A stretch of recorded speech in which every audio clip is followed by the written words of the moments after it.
Good afternoon, everyone, and thank you so much for joining us today for the Metaverse and the next big thing. You're joining us for part 5 in our 6-part series.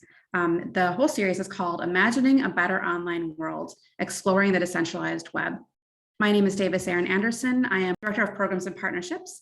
I work for Metropolitan New York Library Council. We are a multi-type library consortium based in New York City, and we serve the 5 boroughs and Westchester County.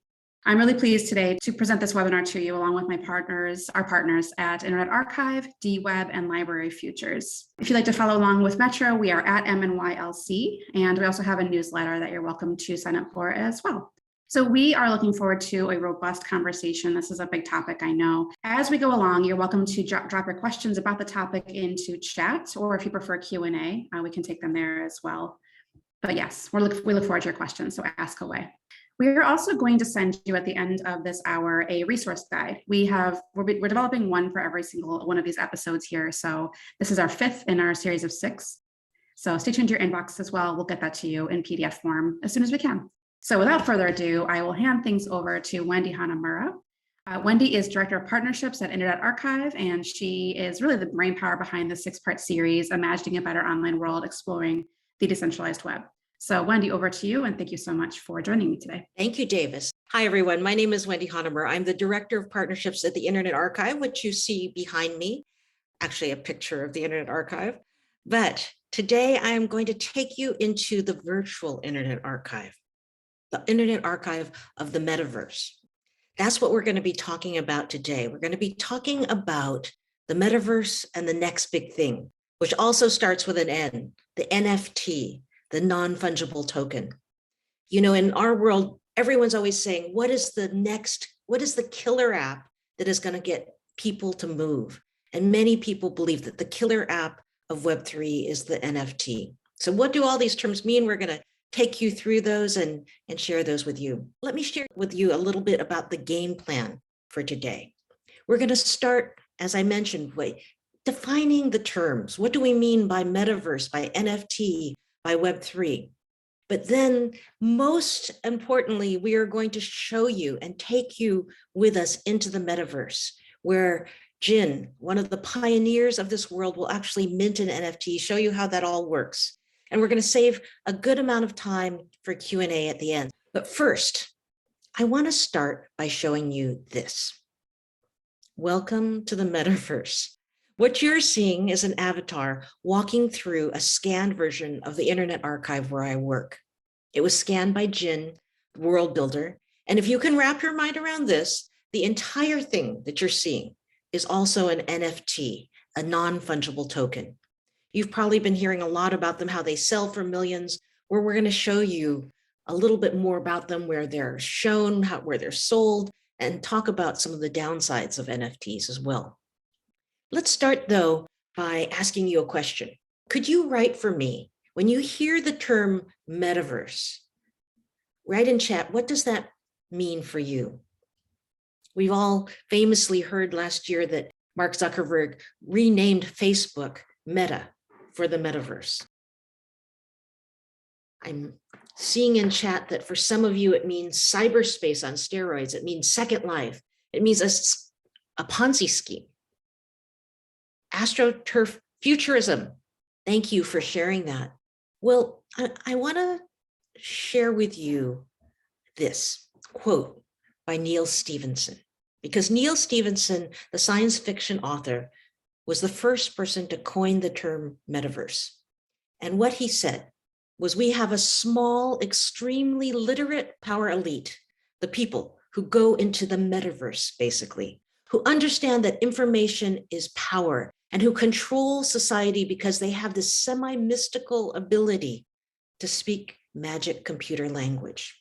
Now, it feels a little bit like that, doesn't it? Sometimes, as if there are these all-powerful people who know code and they understand this mystical new place. Well, today we want to try and demystify some of that for you. So let's start with some basic terms: Metaverse, NFT, and Web3. Now, when you hear the term Web3, what do we really mean? Let's look at a little history. It starts in 1991 with Web 1.0. That's what we used to call the World Wide Web, created by Tim Berners-Lee. It consisted primarily of self-hosted websites that were basically static pages back then. That's why people sometimes call Web 1.0 the read-only web. Then around 2000 comes Web 2.0. This is the web that we still use today. Suddenly people can interact with things. It's called the read-write web. Some people call it the social web. It empowers us all to become publishers, to share our ideas. But to do this, we have mostly fled to big central platforms that control enormous amounts of our data, our security, and our privacy. Finally, you have Web 3.0. It starts maybe 2010, 2009, about the same time that blockchains come on the scene. The central innovation of Web 3.0 is that it includes blockchains which are trustless or verifiable. And in turn, blockchains enable something called non-fungible tokens or NFTs. That's why today, so often you hear Web 3.0 being used interchangeably with NFTs and even the Metaverse. They're actually quite different concepts, but often today they get clumped together. So next, let's talk about what is the Metaverse. Well, the Metaverse is really a three-dimensional virtual universe that is like real life. It's like our physical reality, but it also enhances our world.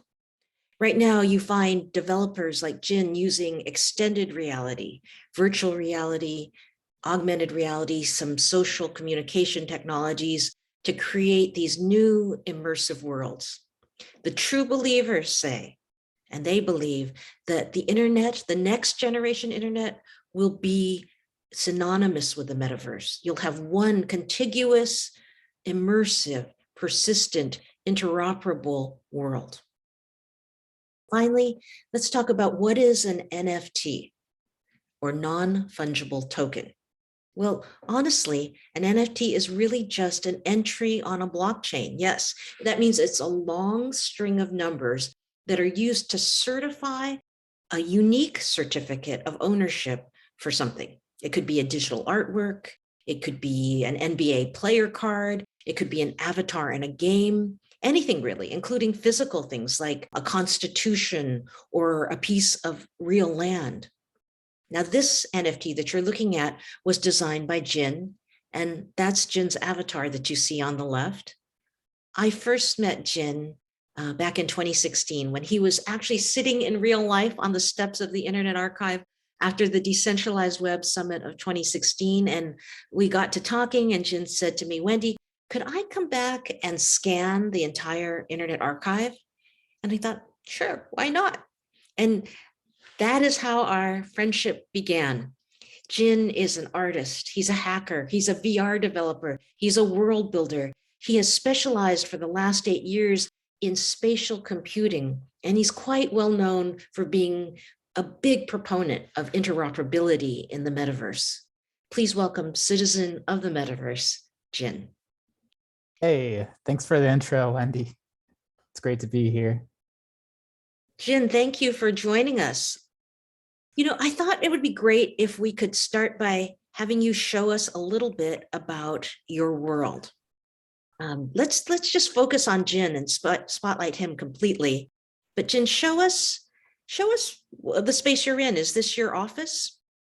Yeah, it's kind of a 3D representation of my lab and the experience I work on within a community of other metaverse makers. So what you see behind you are a whole bunch of shortcuts from various notes and experiments of, interoperability experiments.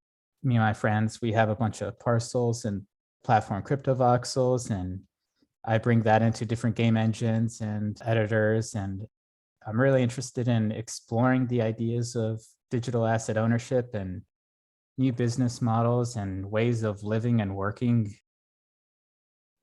this digital lifestyle. Can you show us what your desktop looks like? Even that is quite unique. Oh, this is basically one of, you could say, quote unquote, my 3D wallpapers. I basically kind of like create a memory palace of various things because working on a whole lot of stuff at once. And I can launch links in here. So if I wanted to go into like VR chat, for instance, I could launch a link straight into that world from here, or then Janus VR as well, Janus XR now. Yeah, so all of these actually, there's like metadata. It can launch a file target, kind of like how a shortcut does on your 2D desktop. So basically, this 3D environment that we're seeing really is your desktop. Yeah, yeah. Can you take us to some of your other places where you like to hang out? Yeah, let me load up this one. We were just talking about the archive, and we actually use the archive kind of as like a 3D planning room. So we kind of jump into a browser-based world where we could drag and drop media, spawn them like mega sized, and get really quickly into flow state.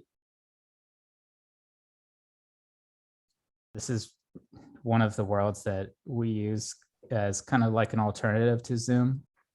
And we even have like a laser pointer. I'm building in tons of different platforms every day. So it's a mosaic of different platforms. And I try and build projects so that everything is pretty reusable so that it's less friction to port things from one platform to the next. You also hang out sometimes with other friends in a hacker space. Maybe it would be great to see that, and you can show us on some of the projects that you're hacking on. Oh, sure. Yeah. So like I've got like a website made. Me and SM Sith Lord basically created a web version of what you were looking at, m3org.com. And this is kind of a 3D link tree per se. And we've got a whole bunch of projects here of various platforms and worlds that people within our community are building. And you can open some links within the window here and explore them. So like here's another 3D scan of a real life physical hacker space that I've ported into a open source web framework called Janus Web.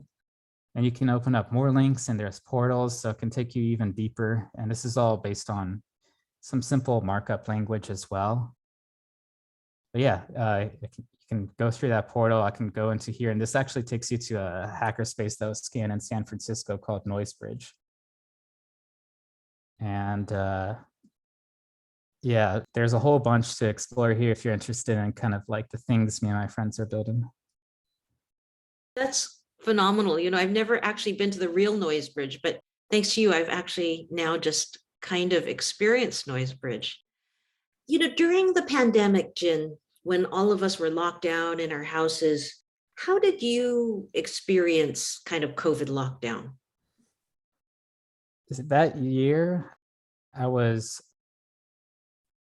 let me see if I could, here we go. So right around when COVID hit, I recall there was like a huge crash in the markets, but me and my friends, we just kept building stuff together. We were making virtual film sets where we were interviewing artists. We were exploring ways of bringing our avatars between platforms. I've been thinking about this concept of like a virtual Burning Man where we do a build-a-thon out in the desert and presentations. And as you can kind of see, like doing all sorts of events and just building with community across all kinds of different platforms, browser-based ones, native ones.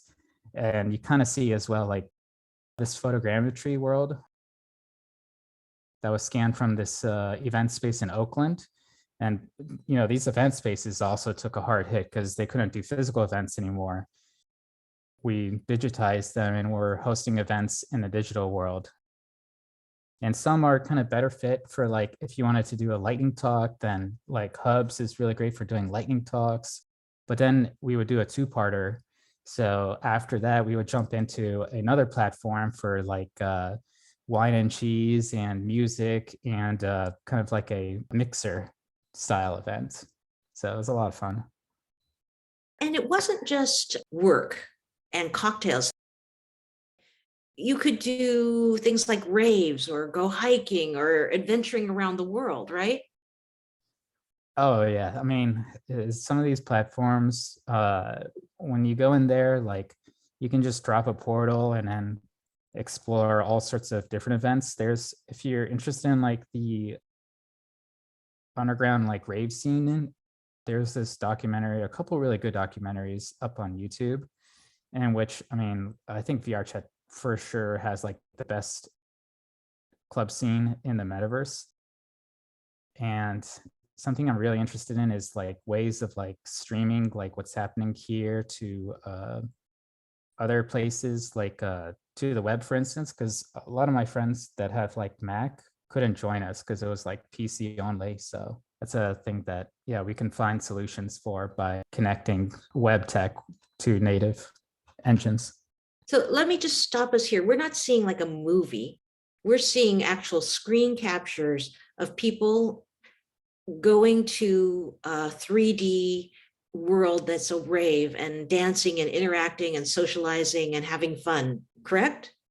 Yeah, it's pretty wild, and like the experience of being in there with a whole bunch of other avatars. I mean, these worlds, we make music videos, we do talk shows, people throw like raves and whatnot. It's really interesting collaborative co-creation and experiential, like it's unreal. Yeah. And it happens like at crazy time zones. Like some raves are like on Japanese time zone. So it's pretty surreal sometimes to wake up really early in the morning and yeah, be immersed in that kind of like dimly lit crowd environment.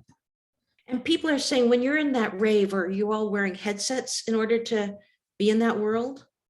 No, not always. Some people will join in on desktop, so it's not exclusive to being in VR. There's kind of like multiple ways of viewing it, not just with a headset.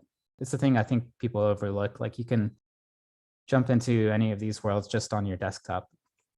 So it's not just dimly lit interior spaces, though, is it, Jin? Because you've taken me on world tours where we've gone through really interesting places, say in Japan. Can you show us a little bit of that? Yeah, so there's an amazing project by Voxel Kai. This is all kind of like user generated slash uploaded 360 immersive 3D scans of different places around Japan. Imagine as if like Google Earth was multiplayer and you could create your own expansions and like pinpoints of different locations. So let me change my screen to one of these locations. So this world is kind of like the overworld, kind of like Mario, where you kind of like can select the different levels and whatnot. Let me just load in here for a second. And I really like photogrammetry worlds, like, you know, 3D scanning the archive or any kind of world from the physical world. Like, first of all, it's way better results in less time than sometimes like 3D modeling everything from scratch. And even if you wanted to model stuff from scratch, a 3D scan can really help save a lot of time and figure out the right textures and everything. But yeah, this world, I love showing people because this is something I wish we could do more so in the West, because the Japanese VR community is super like collaborative and they do all sorts of world hops together. And it just really hits different when you're exploring worlds that you have like a connection to. And photogrammetry is really powerful for that. So I love taking people on field trips through here. Take us through down a street, if you will, in Japan. So if I'm understanding you right, different collaborative VR artists and engineers through Japan have scanned different places. They've collaborated in this map, and then it allows any of us, desktop or VR, to explore a place in Japan. Yeah, essentially. I'm on desktop mode right now, so I'm just kind of like exploring it. If you were in the world with me, I could send you an invite and then we could roam around in some of these places, and there's spatial audio. You got in like an avatar.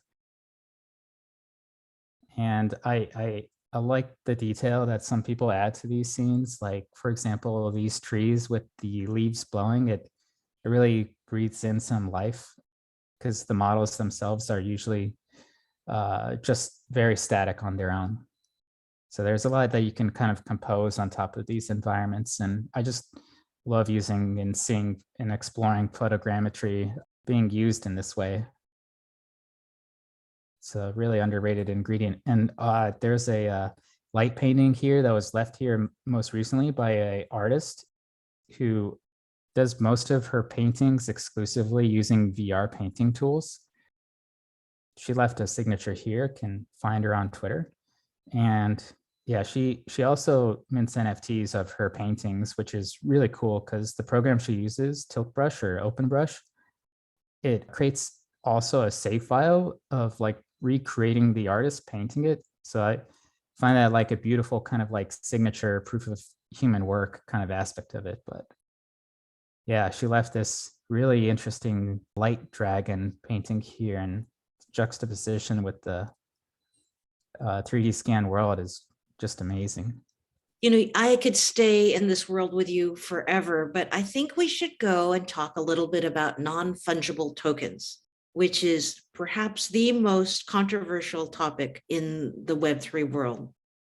You have been kind of a pioneer in NFTs. I mean, you made some NFTs for the Internet Archive back in 2019, and you gifted them to us.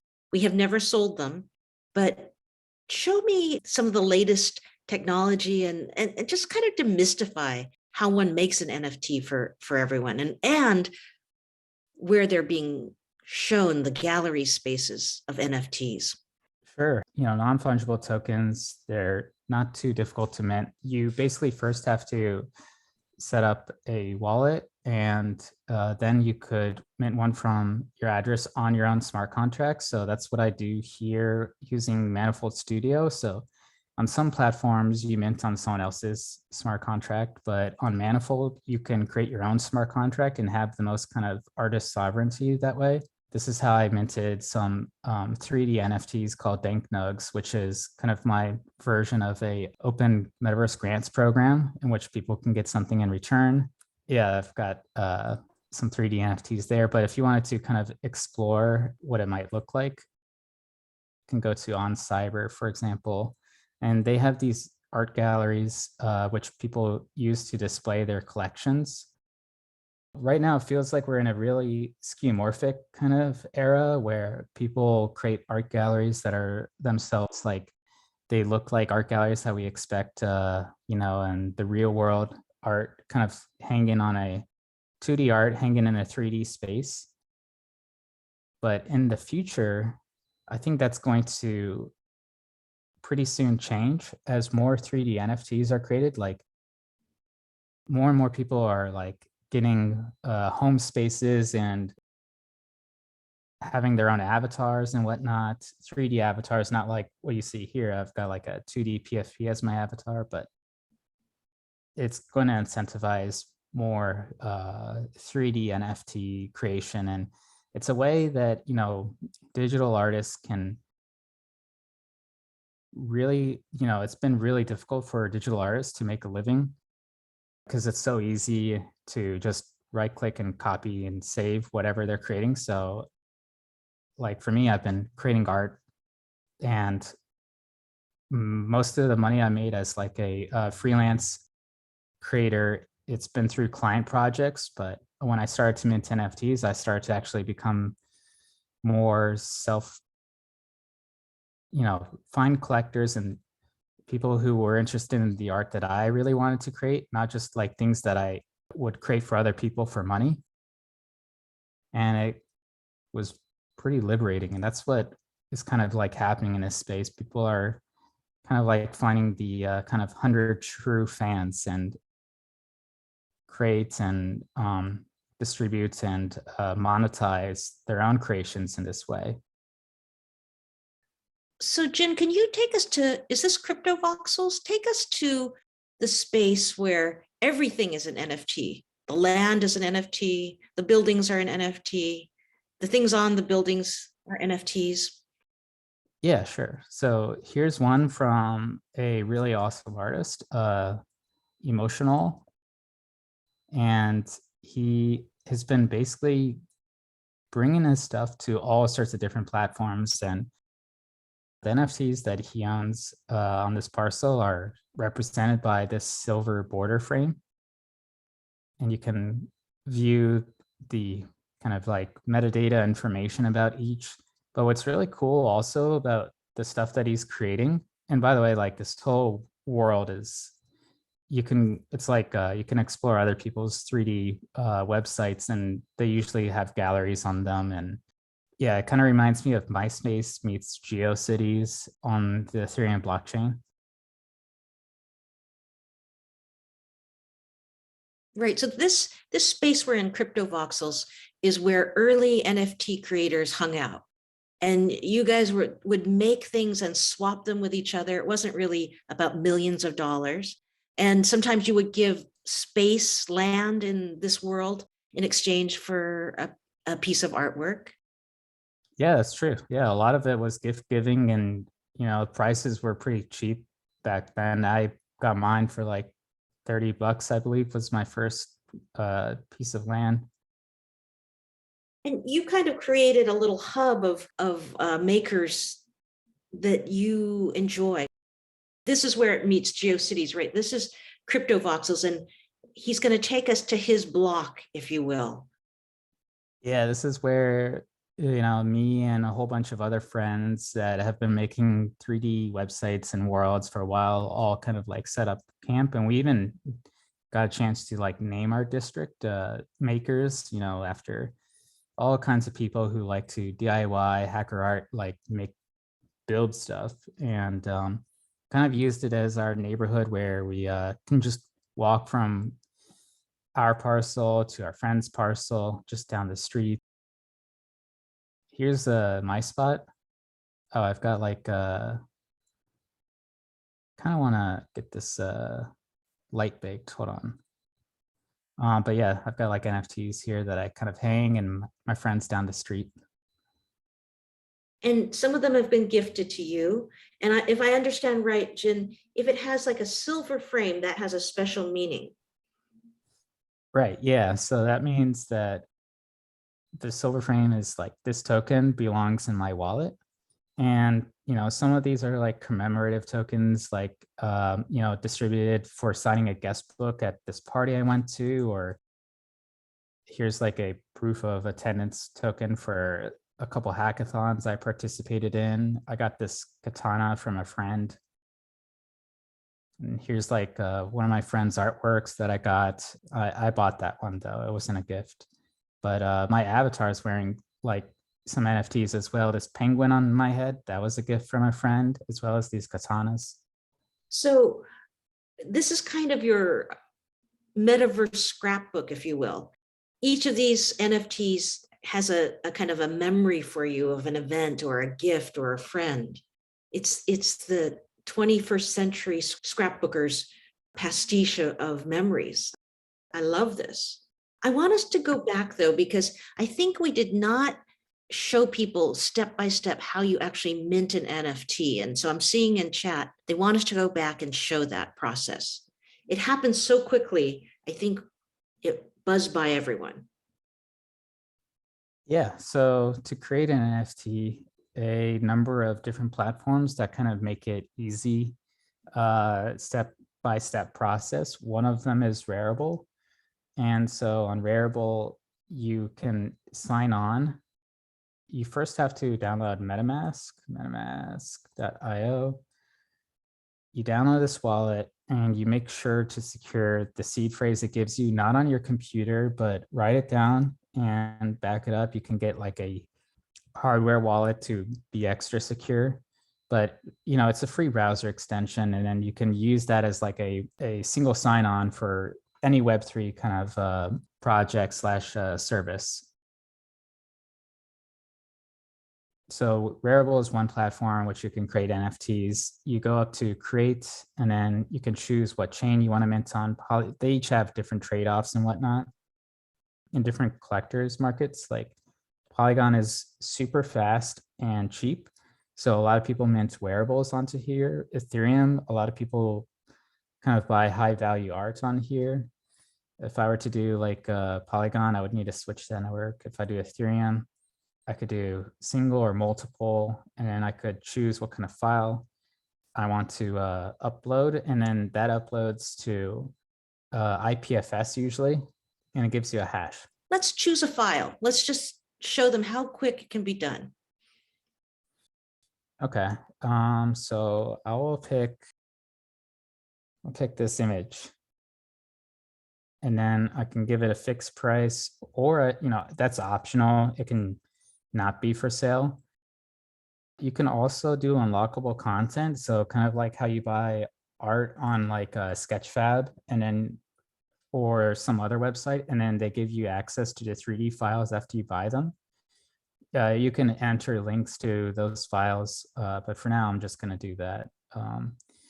And it can be minted for free. The buyer can pay the gas fees for minting. I'll just call this MetaLoot promo shot.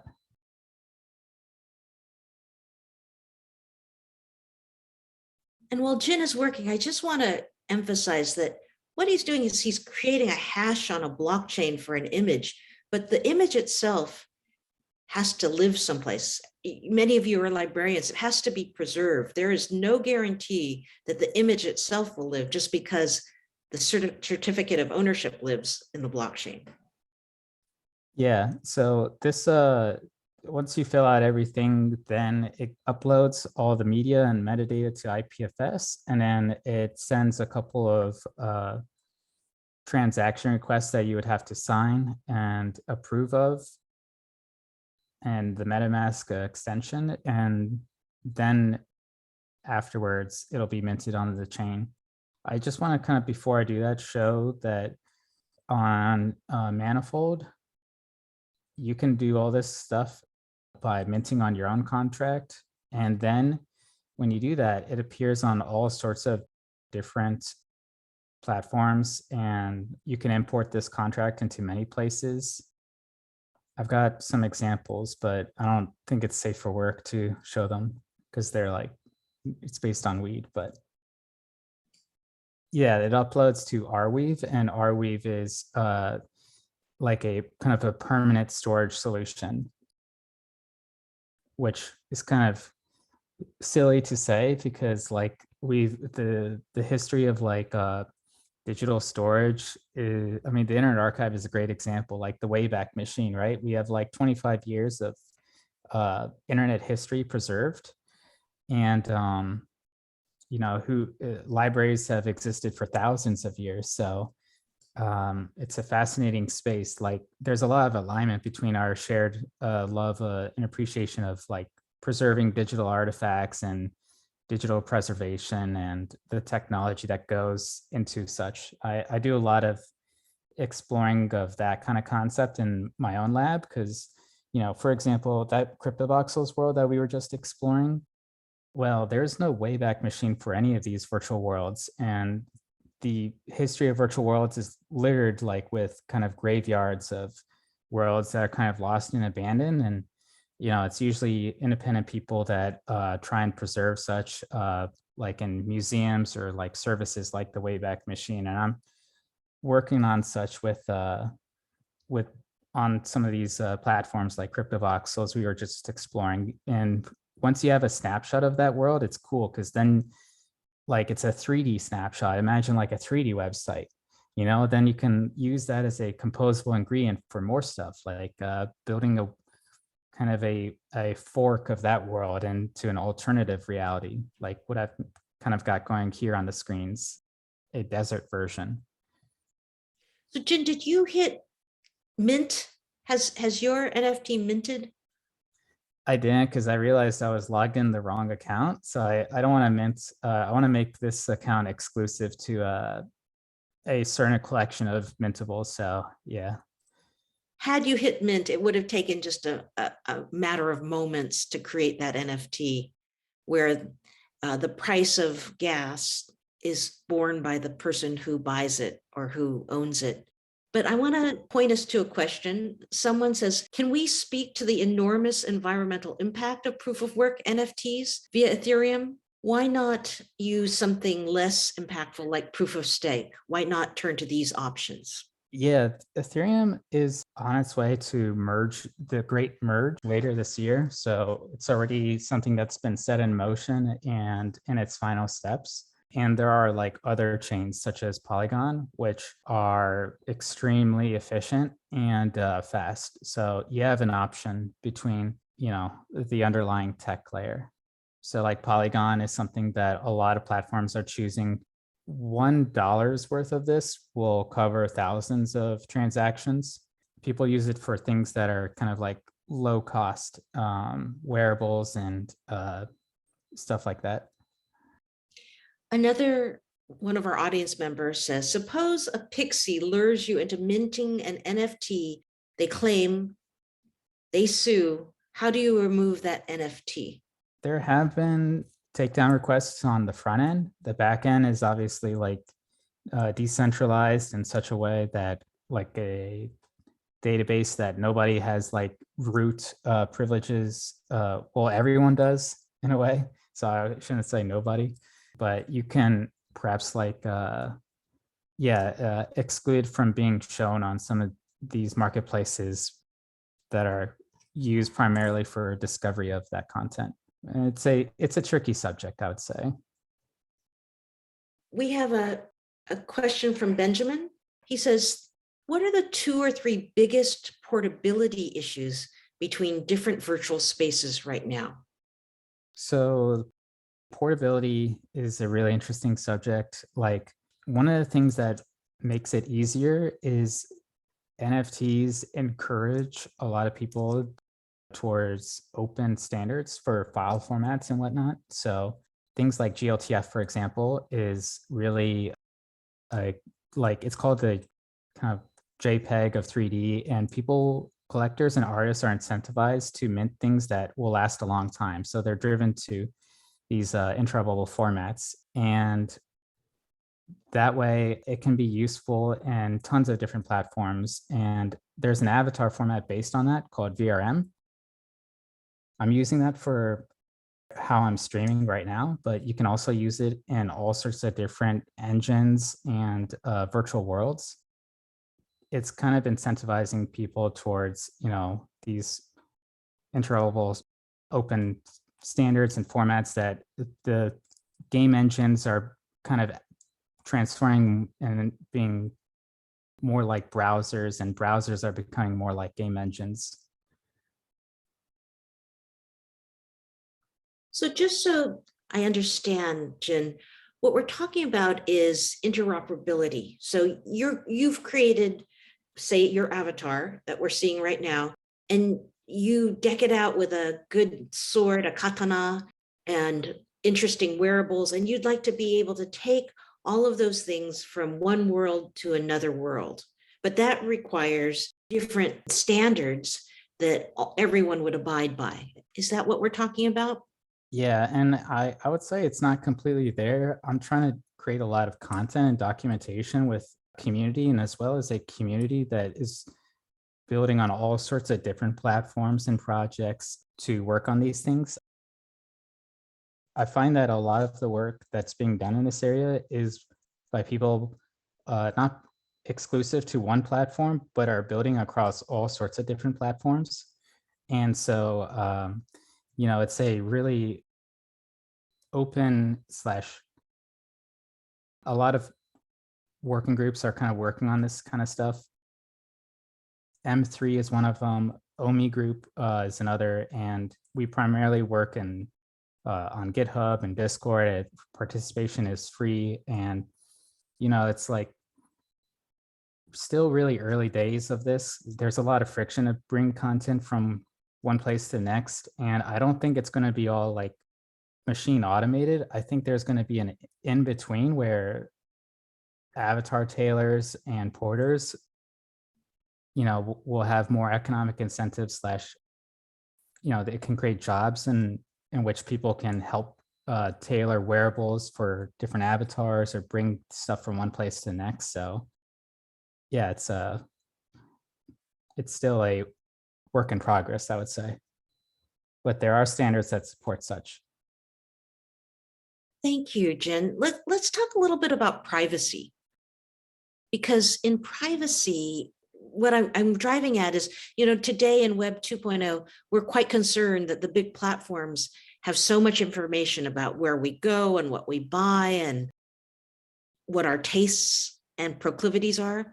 But in the metaverse, there's an even deeper layer of data. I mean, you can measure how big my room is, or you could record my conversations. Talk to us about your thoughts on privacy.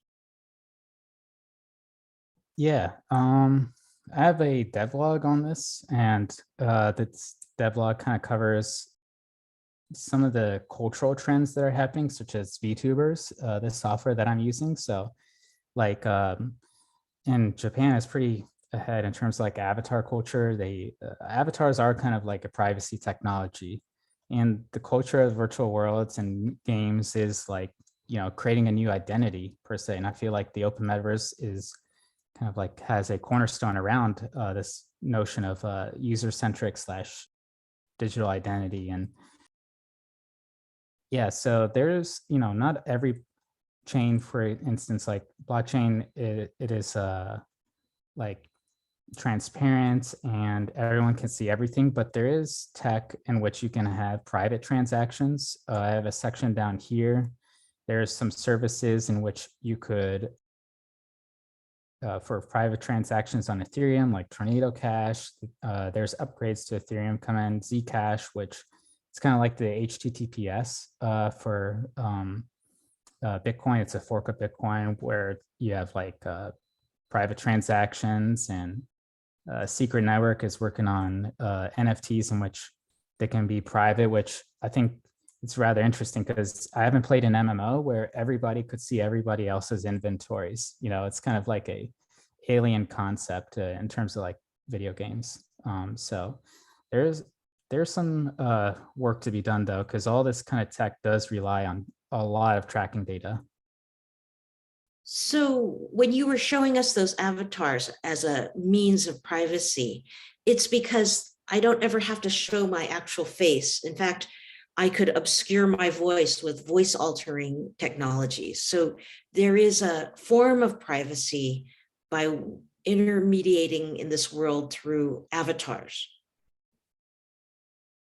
Yeah. And the avatars change often in these virtual worlds. I have this avatar working on all sorts of different platforms, and in some of these platforms I have like a couple dozen avatars that I switch between. So it's a time where a lot of people are kind of like exploring this concept of identity in these different worlds, but it goes way back. I think it's pretty deep in the culture of virtual worlds to kind of create a new identity, but it's usually been on somebody else's infrastructure and service, like signing in via email, and the provider is all these trusted third parties being involved, whereas with crypto, you are in control of your own keys, and it's basically when you spin up an address, you can like spin up a new identity per se. I'm seeing a lot of chat in the chat with deep dissatisfaction about NFTs and the theft of other people's art to create NFTs. One person says, can you please have Jin address the accusations of art theft? Yeah. So when it comes to like minting, because anybody can mint to the chain, you have these instances where people will take someone else's art and then mint it. The thing is, a lot of those times, you rarely see any kind of volume in those collections. So it's something that these platforms that are marketplaces for NFTs are constantly trying to improve their systems for taking down those collections, but I haven't really seen too much traffic. It's a lot of like dissatisfaction. This website that was links a lot of the downsides, and there's people that are kind of cataloging these instances and whatnot. And I've strolled through, but when you're doing your due diligence before spending money, which people should do, they should buy things that they like and really kind of see if it's really the artist that has minted it. So like checking socials is something I recommend.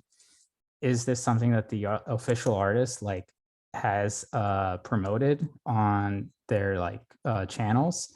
If it's not, it sounds like it would be pretty sketchy then, so there's, identity on the internet is kind of a web of different services and whatnot. People have Twitter accounts, Facebook, Instagrams and whatnot. And those are kind of used as a way to kind of authenticate, like, you got to kind of cross-reference and make sure it's coming from the actual artist and not someone who's trying to, steal the work. So Jin, the yin and the yang of NFTs, you could mint on a proof of stake blockchain, which has less environmental impacts. And some of our audience members are saying, why don't people just do that? But I think you answered it in passing, that there is much more commercial viability for you if you actually minted on the Ethereum blockchain, which is proof of work, still very energy intensive. Now, you mentioned that it has long promised us to move to proof of stake, but that is a long time coming. So each person who mints his NFT or her NFT, their NFT, has to make these internal value decisions.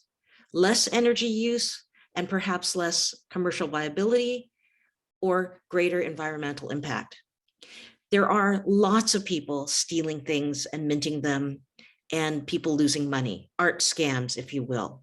Absolutely. But you, as a legitimate artist and VR hacker and creator, have found that you told me that you made more money from your first NFT than you had made in your entire career doing the work that you do. Is that true? Yeah, when you're building with open source frameworks, like I chose the hard path, like building in virtual reality, not like traditional like game dev, like Unity and like publishing on an app store where they take 30% of your cut, but making like stuff with open source frameworks and posting on the web. And I didn't want to monetize through the way that a lot of web stuff is monetized, like such as surveillance capitalism. So it's been a real struggle as like an indie creator in this space, to kind of earn on things that I like want to earn on, like my art versus client work, and creating stuff that is whatever the client's direction specifications are. So, and I think that's true for a lot of digital artists, earning from the merits of their own art versus what other people want from them. And it's something that happens a lot. I see a lot of artists buy from other artists, especially once they make their first sale. And I love supporting artists as well in this space. I, come from really like 2 years ago after the crash.